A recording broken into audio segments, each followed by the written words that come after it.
Good evening and welcome to this edition of the Urban Debate. I'm Avni Raja and our focus continues to be on the farmer protests. It's day 5 of the farmer protests and there has been absolutely no sign of any kind of a breakthrough in sight. Now, if anything come tomorrow, the protest is only going to intensify. Farmers saying they will block entry points into the national capital. The Khap Panchayats of Haryana are also now extending support. Now, for the last several days, we've in fact heard both the centre stand as well as the protesting farmers stand. We've seen everyone from the Prime Minister to Amit Shah to several leaders from the centre who have tried to reach out to the farmers to allay their fears. But none of that seems to have worked so far. The farmers have stuck to their demand, and their main demand continues to remain that all the 3 laws, farm laws, need to be withdrawn. Nothing less than that will be acceptable. The centre insists that these new laws will benefit the farmers and will unshackle them. So now the question really is, what's the solution? Is there a way that a middle ground can be reached? And if so, how? That's really what we're going to be focusing on and talking about the possible solutions to this, that can end this massive farmer protest that only seems to be intensifying at this point. Now, let me introduce my guests who are joining us today. We've got Dr. Narendra Pani, Professor, National Institute of Advanced Studies, Harish Damodaran, Rural Affairs and Agriculture, Editor, Indian Express, Milind Murugankar, Policies Researcher of Food Security and Agriculture, Trilochan Shastri, Professor, Indian Institute of Management and Founder, Association for Democratic Reforms, and Mikhela Krishnamurthy, Senior Fellow at the Center for Policy Research and Associate Professor at Ashoka University. I'd like to thank all of you for joining us on this very crucial, I'm going to call it a discussion, really not a debate, because this is where the crux of the matter is in the solutions to this entire issue. So what I want to do is I'm going to go around the panel once to get in your opening comments and what each of you think are the solutions to this particular, to this entire issue, and how can a middle ground really be reached between the centre and the protesting farmers. So, Mikhela Krishnamurthy, if I can start with you first, please. What, in your view, should be the solution for this entire battle? So, I think first and foremost, we have to recognize that in the history of Indian law and particularly Indian law and agriculture, this is the first time that we have had a central act that has affected the terms of the first transaction between farmers and the first buyers of agricultural produce. Historically, this has always remained, agricultural marketing law has always remained a state subject. So this is the very first time we have this kind of reform that has been, we could use the word attempted, but also it's very important to understand why, therefore, it seems without adequate discussion and consensus building to have also been imposed. So I think the most important thing is recognizing that it is an unprecedented law, and it is a law that has been presented as a game-changing and revolutionary law. And when you bring about such kinds of consequential changes on a vast and very complex and diverse sector of livelihood that affects a huge range of people, regions, commodities, and a whole from farmers, traders, labor, vast number of people, you are going to see very complex negotiations. And so I think one should have anticipated that this is going to happen in an area as complex as agricultural markets. So I think the most important thing is to open the space for this kind of deliberation. We may say that it should have happened earlier in the process of formulating the law itself and in the process of debating and designing it. These negotiations and thinking and design questions should have been taken up. But that they haven't, I think now is the time.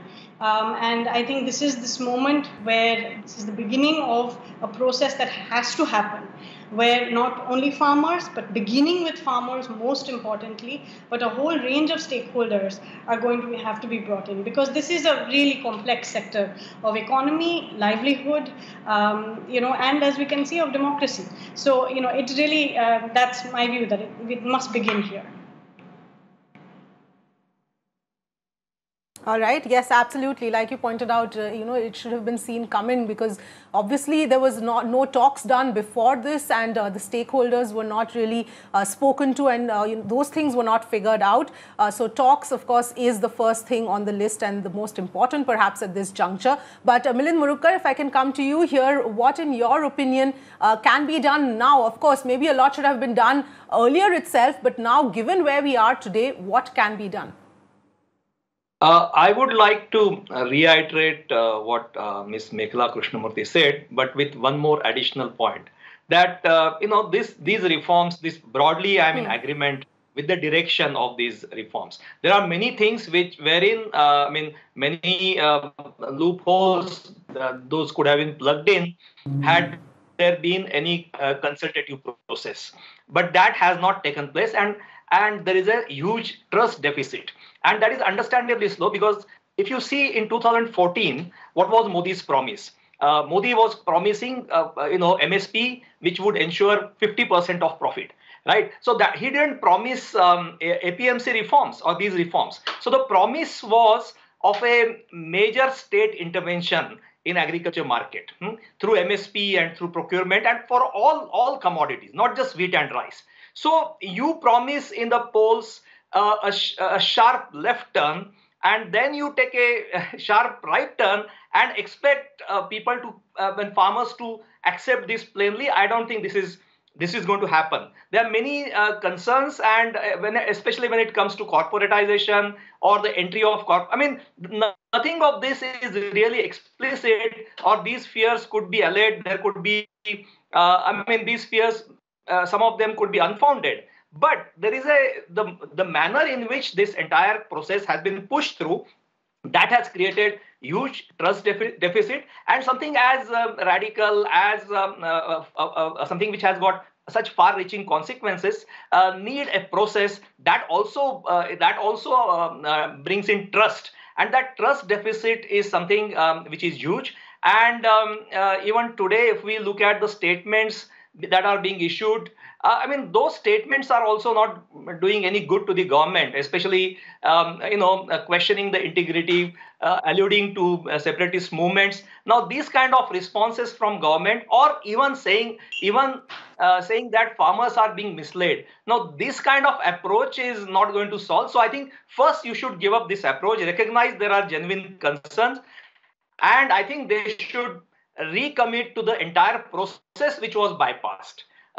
There is no other way. I think that if they just bulldoze it and somehow get over this, I think the consequences would be deep, and the nation will face them later on, if not now.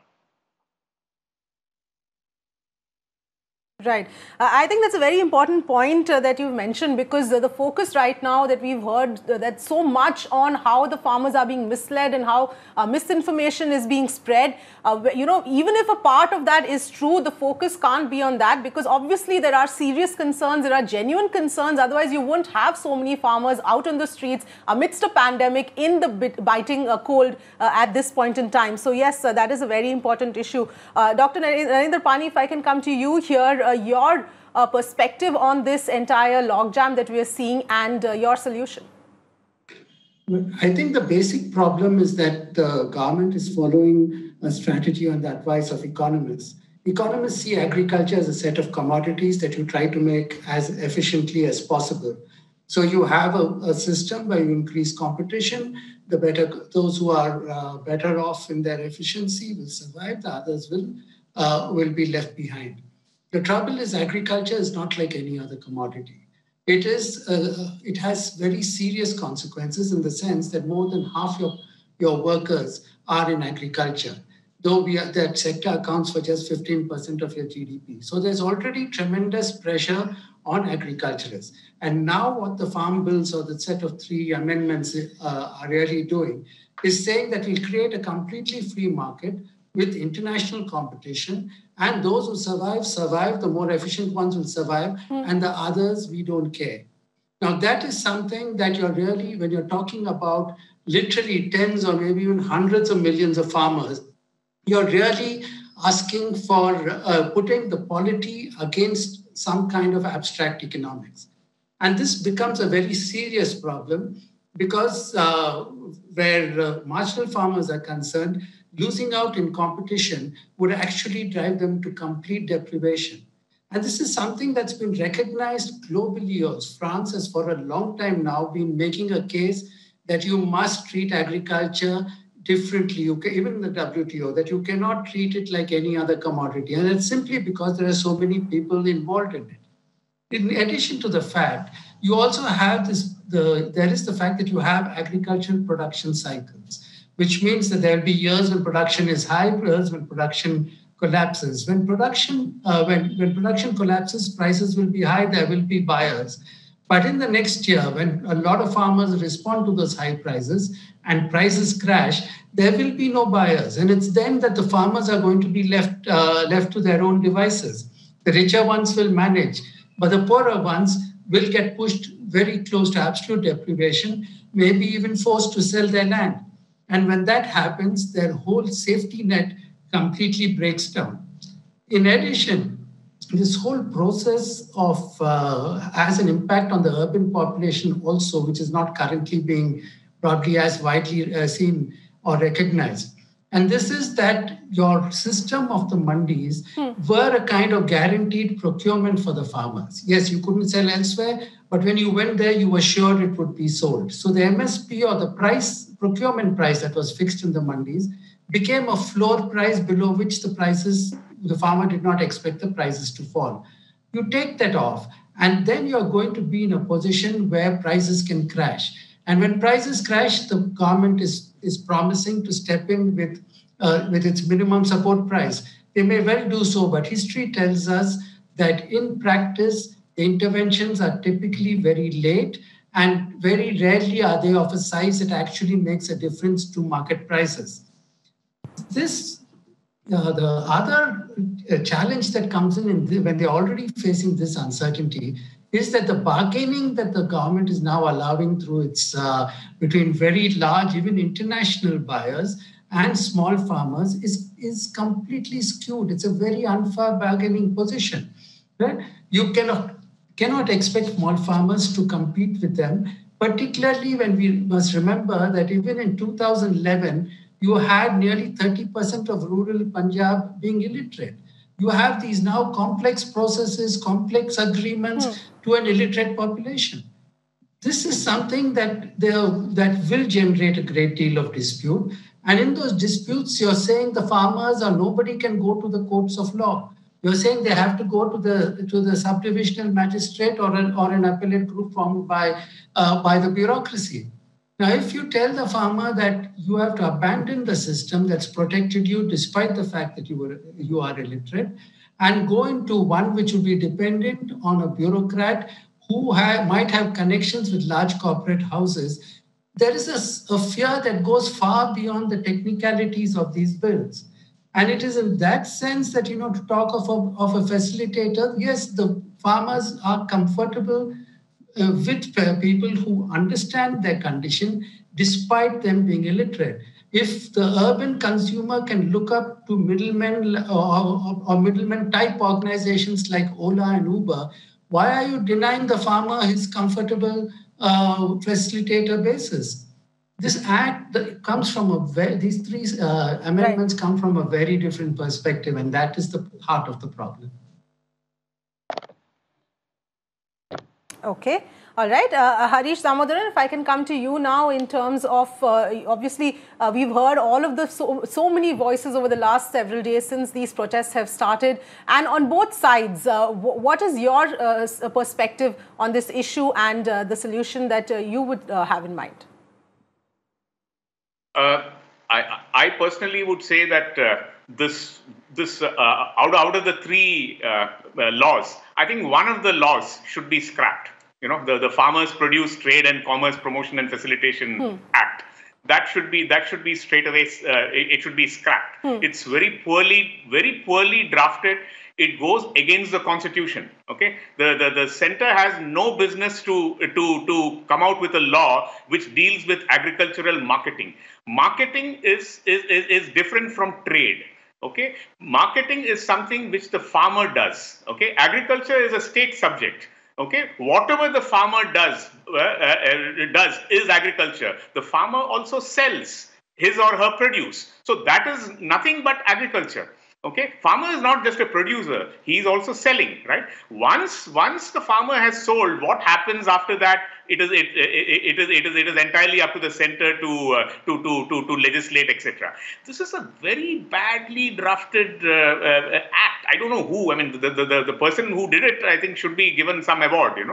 It's terrible. I mean, you look at it. I mean, the dispute resolution mechanism, which I think Professor Narendra Pani pointed. I mean, where on earth can you deny anybody? I mean, I can only go to an SDM. Who is an SDM? I mean, who's a district collector? Who's a joint secretary? I mean, are these people independent? See, farmers. I mean, this is. I mean, I don't know who. I mean, who drafted this bill? I have no problem with this thing. See, you can. If you ask me, I mean, Essential Commodities Act. This stock holding restrictions, they should go absolutely, because we have moved from a deficit to a surplus situation.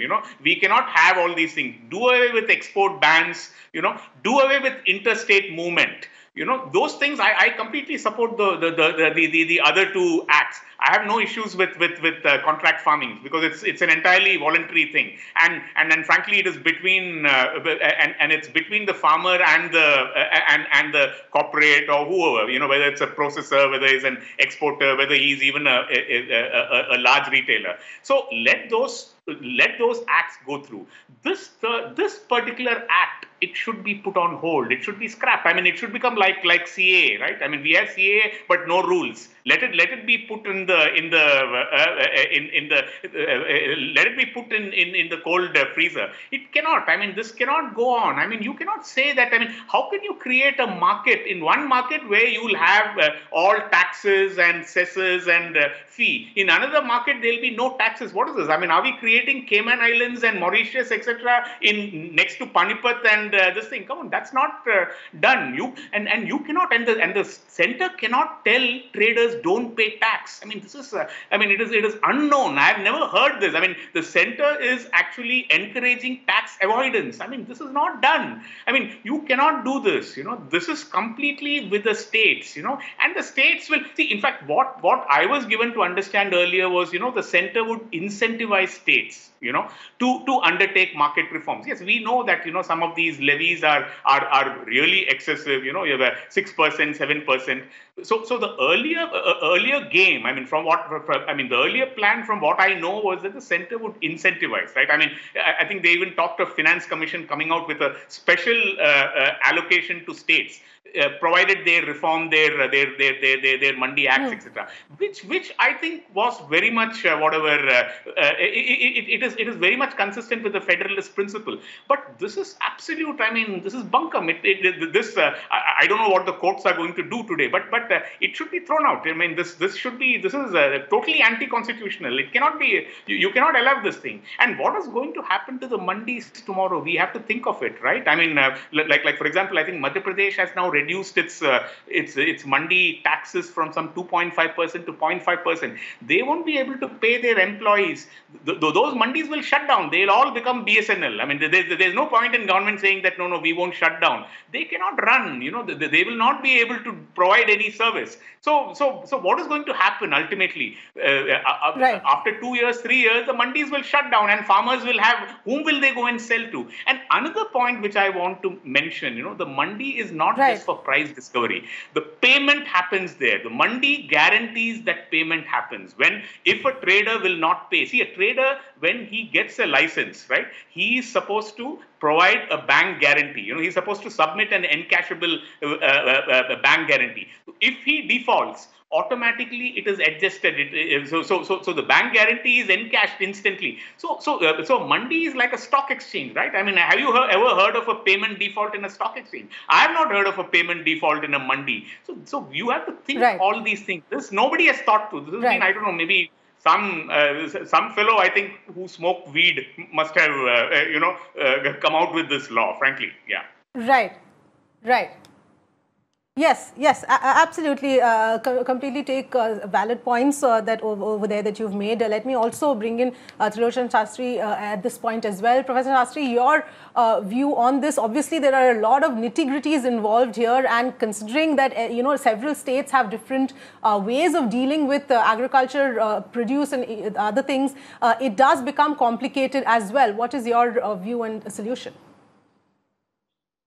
I think we have to step back and see all the bills in one go. So the Essential Commodities Act basically allows people to hoard agriculture produce as much as they want. You can call it hoarding or trading. Then the APMC Act allows the private sector to buy directly from farmers, as the other panelists have said, without paying any taxes. So it gives them a bit of an edge. The third thing is the Contract Act, which potentially allows the large corporates to dictate what is going to be produced. So, in the long run, is there a possibility that the large players will not only be able to stock and buy, but they will also be able to dictate what is being produced? So, are we handing over the entire agriculture sector to large players? Second, recently, so we have to see all the bills together. Number two is recently the RBI has announced that big industrial sector organizations can set up banks. So agriculture is a highly working capital intensive. Some of the large corporates are already into agriculture. If they open banks, they can give themselves loans to further enhance their presence in the agriculture sector. So I think the no farmer ever asked for this. This is basically, we have also been saying that if the MSP is not going to go down, let them put it in the bill. Let them write in one of the bills that the MSP shall continue at the same level, if not higher level, in the years to come. When this was asked particularly to the minister, he said that no, it was not there in any bill, so we don't have to say it. But I will leave politics if the MSP is stopped. Now, so many promises have been made. So there is a real apprehension that over the years, the MSP procurement will be steadily reduced. So on this Guru Nanak birthday, I want to greet the farmers of Punjab. Sat Sri Akal, Satnam Vaheguru, आप बहुत अच्छा काम कर रहे हैं. Congratulations to the farmers of Punjab. Just like they fought in the army to save the country, they are now fighting to save the entire farming community of the entire country. My hats off to them. Thank you so much to the farmers of Punjab. All right, Professor Shastri, that is, of course, your view on this entire thing. All very important points that we've just heard. Now, let's sort of go a little deeper into some of these points that have become big bones of contention here. And there seems to be no movement in either way, on either side, as far as some of these points are concerned. For one, which some of you mentioned with regard to the MSP issue, and the centre insists that the MSP cannot be legislated. It hasn't been done so far. So, why is this issue being brought up now? But the farmers' view, of course, is that it has to be done. There wasn't a need earlier, but now when you are putting at risk the mandi system, there has to be that minimum support price assurance for the farmers at this point. Mikhail Krishnamurthy, your view on this specific point? Yeah, thanks. I think it's very important for us to separate mandis and MSP when we think about state intervention. I think Harish also made this point. So actually, agricultural marketing law and mandi law predates the MSP in India. And it has existed in different regions of India over a long period of time. There's a colonial and a post-colonial history of it. These laws were brought in precisely because of the asymmetries that exist when you think about farmers as producers. Right? You have a very large number of very small-scale producers who need access to well-regulated markets. Right? It's not about whether it's a state-controlled market. It was a well-regulated market. It was a market in which, and when I started my fieldwork in Madhya Pradesh, they would always say, where you get a fair price, right? So, uchit mulya sahi taur nagad bhugtan.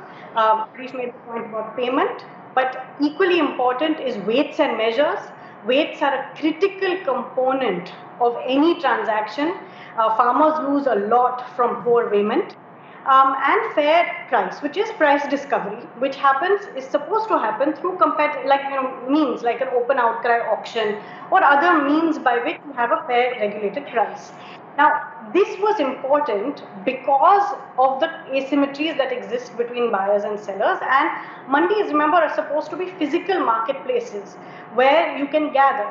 The idea was not that you cannot regulate every single transaction that happens, but if you have good enough locally accessible markets, they function as benchmarks, right, on which actually farmers both within and outside the mandi can then, peg and improve their bargaining power. It was about giving farmers real choice.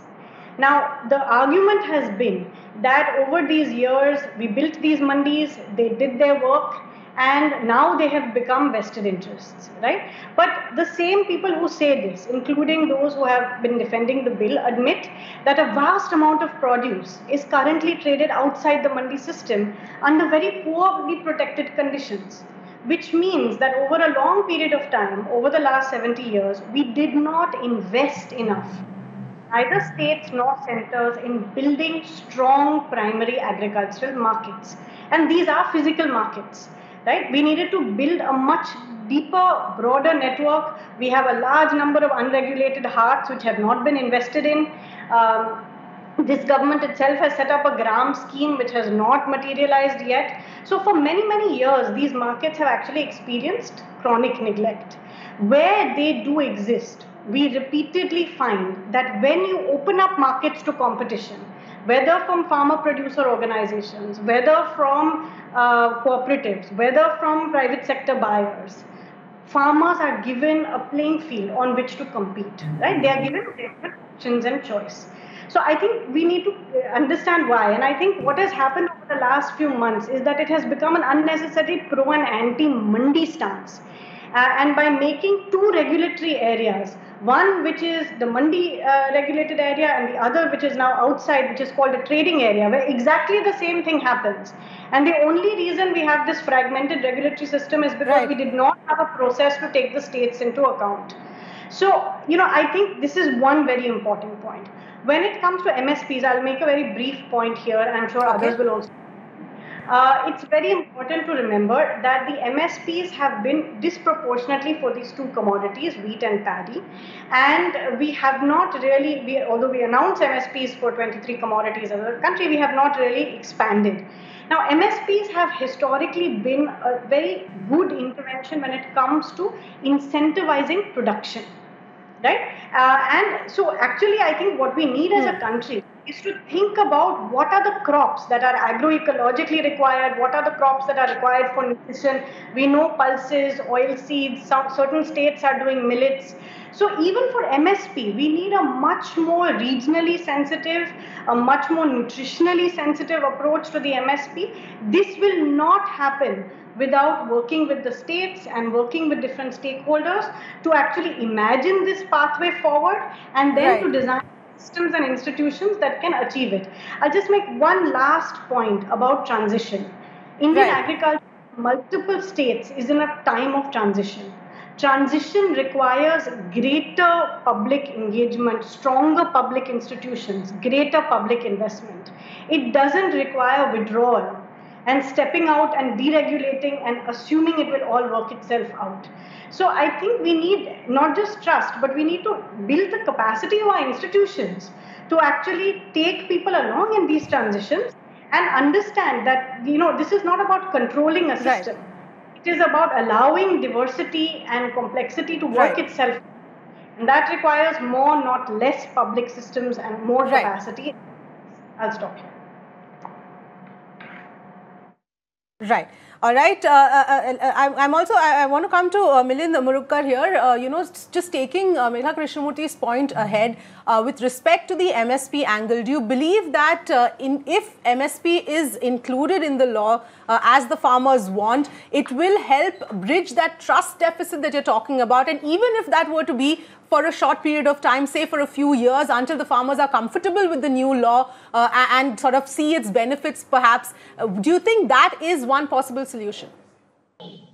Yeah, but it's a very tricky thing. Like, if you include only two commodities and you leave rest of the commodities, and especially in dryland agriculture, when farmers are deprived of all kinds of irrigation, fertilizer, you leave out the MSP for them for those commodities like soybean or other things, cotton. I think it's going to be tricky. How can you just select two commodities? This is going to be a very tough thing. In fact, as Mekla said, MSP and procurement has nothing to do. Theoretically, you can see, because if government is committed to protect MSP, the procurement can take place anywhere, right? It need not be in mandis. So the commitment is of procurement. So it's not intrinsically linked with this. Now, why this got linked? I think first, as I said, it's Mr. Modi himself who made this as a major plank, that MSP and plus 50% profit. So he gave huge political traction to this demand. Second, the defenders of these three laws, they for no reason started arguing that MSP should be done away with.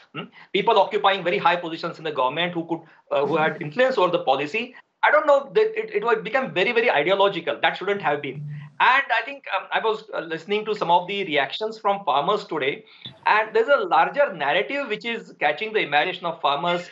That is of crony capitalism, few big industrial houses being seen everywhere, grabbing airports. And so some farmers protested this by burning a Geo SIM card, right? I just saw this. So now this has become deeper political narrative also, which is being. So now the MSP, if you come, so government has to do something. They can't just keep on saying that MSP to chalu rahega, will procure. But how they are going to convince? I don't know legally. If they select only two, if they just introduce two commodities, that's not going to happen. If they put all the commodities, that's going to, farmers would be very happy, but that's going to be unleashing altogether different politics, right? I think the point is the government has to like, Damodaran said that they should scrap this, but I think this government, I don't think that they could backtrack. There have to be some way wherein they say that, yeah, we'll put it aside. Let's start negotiation. Let's revisit the entire process. I think that is needed. If you want to build a trust, that has to be there. And you can't just, another point is, you can't just think that only Punjab and Haryana, because if you see these 200 farmers organization, they represent many states. So there is a kind of unity there, and you can't just deal it as a problem of only Punjab farmers. So there has to be some way. I think the best possible thing would be to say that we will revisit it. And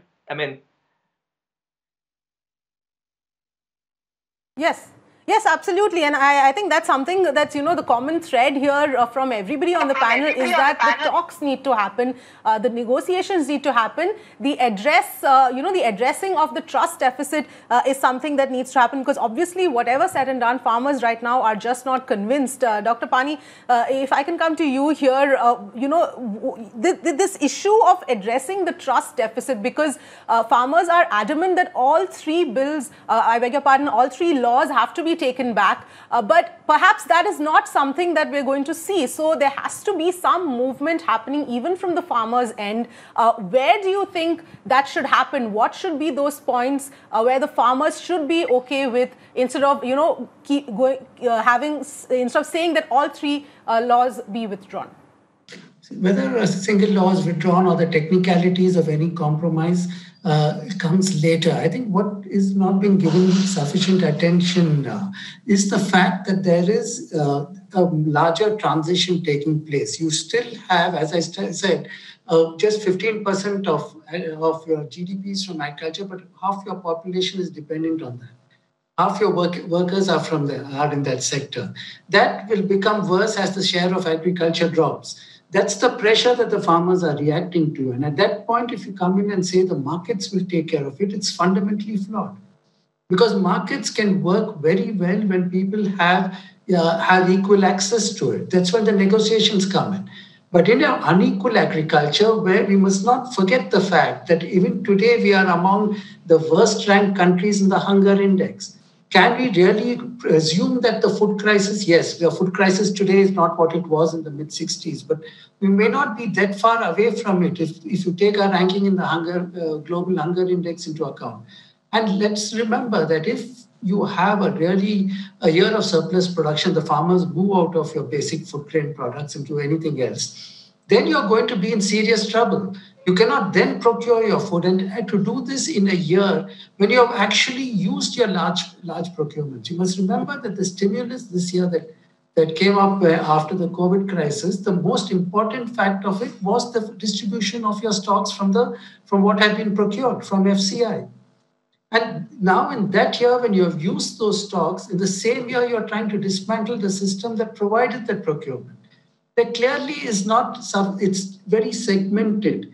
And I think we must take into account the fact that farmers are moving out of agriculture. Yes, that's a part of the issue. But the opportunities are not there. We must remember that the dismantling of the mandi system in Bihar led to large-scale migration of those workers to other parts of the country, as we saw once again during the COVID crisis. And any similars, if you have, you could say Punjab is not Bihar, but you have situations in the past of major successful economies collapsing, like Bengal workers are now a part of the group that's finding work elsewhere in the country. And if Punjab is today not there, it's a very positive sign. But you cannot rule out the possibilities of this happening. So we need to recognize, yes, agriculture is in crisis. People are seeking to move out of agriculture. Do you have the opportunities for them outside agriculture? If you don't, till such time that you do, please keep your procurement system going. And the whole shift of the debate from procurement to MSP, as an earlier speaker said, is completely misleading. We need the guaranteed procurement, the MSP, and the interventions that would come in if the government goes with MSP alone have not worked effectively. In a large number of states, if you check, you will find that the actual market price is less than the MSP. It doesn't work. You need to have a procurement system until such time that you get decentralized industry to absorb people leaving agriculture. Yes, absolutely. That's a very valid and important point also that you've made there. Professor Sudarshan Shastri, if I can come to you here, just the fact about this entire transition that needs to be done, because yes, there are reforms that are needed in the agriculture space, but perhaps the way this has been done, without perhaps consulting too many of the stakeholders, something that is putting the farmers at so much unease, needs to be done in a probably more staggered manner, step by step, to make the farmers feel more comfortable. And if the center has to go that extra mile to make the farmers feel comfortable, then that really should be done. Well, that's your view. My view is that what problem are we solving? Whoever asked for these three bills? No farmer ever asked for these three bills. It is the corporate lobby which has been working silently behind the scenes. Who is, as I told you earlier, this whole three bills put together puts agriculture control squarely in the hands of the corporate sector. Now, there's nothing wrong with that if there is an equal bargaining power. The average landholding of a farmer is 1.22 hectares, which is less than 3 acres. With less than 3 acres, their average income is 25, 30, 50,000 rupees per year on agriculture. And you are trying to bargain with corporates for tens of thousands of crores. So this is a completely wrong model. World over, there is a huge government intervention, either in terms of subsidies or incentives or market support price. And this MSP is not only confined to Punjab and Haryana, but it is implemented there. West Bengal has the highest rice production in the country, but the least procurement. Procurement is not going on in many other states. Uttar Pradesh rice is going by the back door to Punjab because there is a good procurement going on in Punjab. In fact, the MSP regime needs to be expanded not only beyond rice and wheat, as many other speakers have said, for pulses, millets, dals, soya bean, cotton, etc. It has also got to be extended to oil seeds. It has also got to be extended across the country. Only that is one of the first things that the government should do.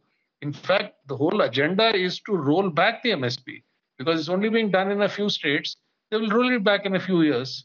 And maybe Punjab farmers will be coming to Bangalore as landless labor, living in the slums and working as cab drivers and all that, like the Biharis are coming now to Bangalore. So we don't need to do this. I think the whole agenda is to give complete free rein to the corporate sector. It's an ideologically driven thing. We never bothered about the migrant labor. Crores of migrant, not a single word has come from the highest levels of the government about the migrant labor. Not a single. Why do you think that they're only worried about farmers when they were not worried about? They are worried about the corporate sector who are funding them. I'm telling this openly. The fact is that the government is ideologically driven today to, and they are just trying to manage the situation. I really salute the farmers of Punjab on this Guru Nanak birthday, that on this occasion they have taken up this issue, and I hope that their agitation will help not only themselves but all the farmers of this great country on this fantastic new, holy day of not Yes. only the Sikhs but of various other communities in India. I think this whole thing is completely ill-conceived. We are Yes. not Yes. solving any problem. Yes. There's an agenda behind this. We are not trying to solve any Okay. problem. Right. Right. Okay. Okay. Harish Damodaran, I know you echo a lot of the views that Professor Tirloshan Shastri has just said, saying that nobody has asked for these laws. The farmers, all of three of them should be completely retracted.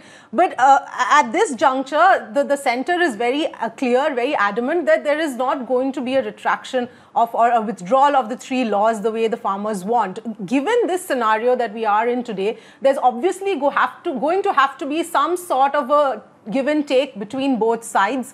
What, according to you, can be that middle ground? You've obviously been covering this issue extensively over the last several days. What would the farmers sort of be comfortable with? What would you think would work? See, what we are going to see is some kind of a maximalist position from the farmers. Okay, they are going to demand that all the three acts be repealed. Plus, they will demand that MSP be made a legal right. Okay, so that is going to be their maximalist position. And going by the Prime Minister's speech today, it looks like the government also wants to use a maximalist position. Okay, it doesn't look like the government wants to withdraw anything. Okay, I mean, I thought yesterday, going by the Home Minister's statement, he seemed quite he said that no, I don't agree that this movement is being led by politicians, etc. He seemed quite reaching out, whereas today what I saw was very disappointing. The Prime Minister's speech, it seemed so you are now having two maximalist positions. Okay, we are now sitting in the studios or at our home, etc. What is going to happen is on the streets. Okay, now if the farmers manage to, these farm organizations, if they manage to hold, completely seal the border, etc., nothing happens in the next 2-3 days. It's going to be a very dangerous situation. Then they are going to be very, unyielding, and they will stick to the maximalist position, and which is where it becomes very dangerous. They'll say you roll back all these laws plus make MSP a legal right. So the government, instead of bringing in reforms, will have to roll back and plus make MSP a legal right, which is the worst case scenario. Which is the worst outcome from the government's point of view. If I was a government, I will just, I'll cut my losses. Frankly speaking, I'll just say that I'm going to keep these laws under hold. Okay, I personally have no problem with two of them. I only have the problem with the one. But if I'm the government, I will say that I'll this thing, and then I'll say I'll put up a committee which will look into how to make MSP a legal right, kind of a thing. But it doesn't look so, and we are, I think, treading on very dangerous territory right now. Okay, if both sides become maximalist, actually the government should be slightly more large-hearted. It should say, okay, look, we will keep these under this thing. We want to help the farmer. We have been misunderstood, but okay, fine. We will not implement this. If I am the government, that's what I would do. And I thought that going by Mr. Amit Shah's statement yesterday, it was very conciliatory, very conciliatory, and that is what I thought. Government will say, okay, fine. We'll put it under this thing and something. And I don't think the government really understood the Jat Sikh. The Jat Sikh is like the Bedouin Arab. Fair enough. He's not going to give up. Yeah. Yes. Yes, fair enough, Harish Damodaran. Michaela Krishnamurthy, do you believe that that would perhaps work as, some sort of a via media here if the centre sort of agrees to, scrap part of it and push through part of it? So, I think if you listen to the press conferences also that the farmers have been given, I think we should understand that they definitely understand these laws. They have read them and they have understood. So yes. I think it's very important not to think of this in a piecemeal fashion, right? This has to be the beginning of a process. And India needs, in agriculture, and I think all the speakers have made this point, we need a comprehensive vision that is at once more comprehensive and more contextual. So I feel it's extremely important that we don't go into a way of just piecemeal. I think holding them in abeyance, beginning a process to think about what serious reform will be here, and to understand that when farmers defend the process, when they defend mandis, and they do so knowing how much mandis need work, how badly they let them down on a regular basis. They do not defend these institutions naively. When a Punjab farmer actually says an artya plays an important role, do not assume he doesn't understand what it means to be exploited or where he is having a tough time, right? They do so because they understand the reality of these daily negotiations and the actual systems that show up for them. If we want to give viable alternatives, whether they are cooperatives or farmer-producer organizations, better mandis or a more open market, they need to be realistic, for which we need trust, but also we need stronger institutions. And historically, we have failed completely over the last many decades to give farmers these things, not only on production side, but very much so on the side of markets and procurement. So I think that would be the first thing. I want to make one other point. I think we mustn't let the state governments off the hook. Agriculture is, after all, a state subject. And one of the reasons we are in this situation, and we're not hearing enough from them either, about what their visions are. And I think it's extremely important to actually see these, movements move back into regions and to begin a robust negotiation at the state level on the vision for agricultural markets and transitions across different states. Now, India is complex and dynamic, and we cannot forget this. So I think, I have seen, I worked in Punjab, Bihar, Odisha, Madhya Pradesh, Karnataka. These are states where a lot of, reform has been begun, but needs to be sustained and, we have its own processes. Right. So I think it's extremely important that we remember this. When we think about Indian federalism, we understand the role of agriculture in our political economy, and we, not only refocus on the states, but hold the state governments accountable now for the progress that must be made. And the center must facilitate these processes with investments and with thinking public investment, and support. Right. Milind Murukar, I want to come to you actually, to just pick up on the point that you had mentioned earlier with respect to the dispute resolution mechanism, and just like you pointed out, the way it has been worded is very ambiguous, and it doesn't have a lot of strength there. What, in your view, how would you make this entire dispute resolution mechanism stronger that would sort of help the farmers and safeguard the farmers? Specific point was made by somebody else. I didn't touch upon this point. So maybe that they, I don't know who made that point. You could, because he might have something specific to say about it. right? The dispute resolution. Yes, I think it was, I beg your pardon, I think it was Harish Damodaran had raised this point about dispute resolution. Yeah. Yes. Yeah. Yes. How can Yes. an SDM Question to you, Hari. how can an SDM replace the courts or SDM and this thing? How can you tell farmers that you cannot go to the courts? See, look at again the politics. See, I'm not saying that the SDM may not be a good this thing, but when you're telling the farmer that you cannot go to the court, आप कचहरी नहीं जा सकते हैं, you know what signal are you sending to the farmer? And how can he meet? See, it is ultimately it is about perception, right? How are you going to solve this if you tell him that you can only meet the SDM and the collector? See, somehow people have this whole thing that courts are independent, whereas ये SDM वगैरह जो है वो सरकार का होता है, okay, and they will only side with the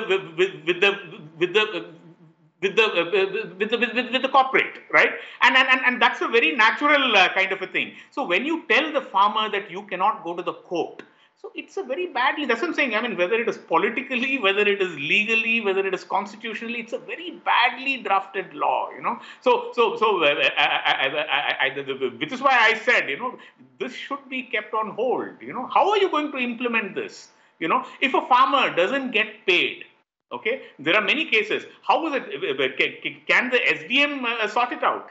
And on what basis? See, when I sell in a mandi, the mandi trader has a license. See, there is a recourse to get the money back. What is the recourse here? A PAN card cannot be, Aadhaar card cannot be. Okay, I'll give somebody my Aadhaar, my PAN card. Usse kya hota hai? You should at least have, and there is no way in which, I mean, every transaction has to be registered, right? And then there should be proof, right? I mean, see, are we saying that we get rid of the stock market and go back to whatever doing trading below a banyan tree? Nahi hota hai na. We have systems, right? I mean, there are problems with mandi. Yes. But I'm sure there are ways to set it right. I mean, I think that's all I have to say. Yeah. Thanks.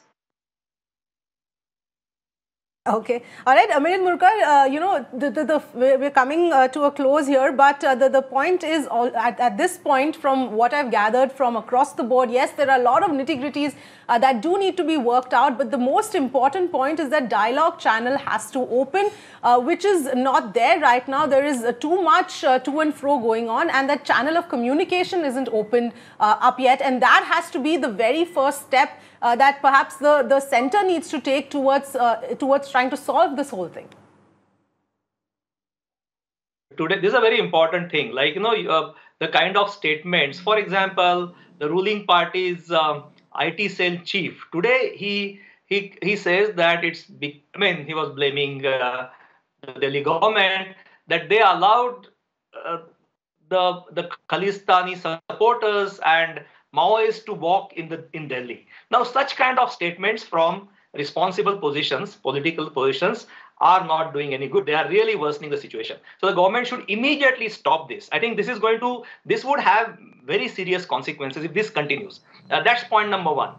Look at the alliance of BJP, like Nitish Kumar talking about saying that there is no APMC here, but farmers are we procured and all those things. Now, this is also giving a bad signal. On the one hand, you say that APMC will remain, the whole traditional system will remain, and on the other hand, somebody like Nitish Kumar says that, I mean, if non-existence of APMCs. Now, these are the really wrong signals. He's the worst. Yeah, Nitish Kumar is the worst advertisement for these reforms. 5,000 tons of wheat procurement. If they are going to make him this thing, it's disastrous. I mean, I think the government has lost the game. Yeah. And we know now what prices. Nothing. Koi kuch procurement nahi hai, koi mandi nahi hai, kuch hai nahi wahan pe. And you're going to make Bihar the model. You're going to tell कि Punjab को हम बिहार बनाएंगे. क्या है? What is this? I mean. Yeah. All right, Milind Murkar, point taken there.